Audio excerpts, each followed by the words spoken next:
Hey guys, in this video I'm gonna show you how to use Tome AI on mobile. So to use Tome AI on mobile, it's pretty simple. Go to any browser you have, it doesn't matter, Safari, browser, or even Google Chrome, or even Opera GX. So from there, go to Tome AI and just search tome.app.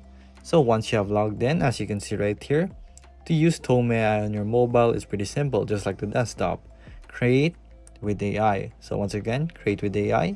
And then here, you want to generate a presentation. So I want a presentation about tanks, perhaps. So let's generate right here.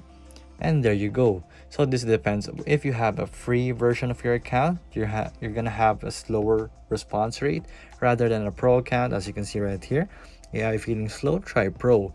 So you can also download your you can also download your documents or your PDF files here using pro version only.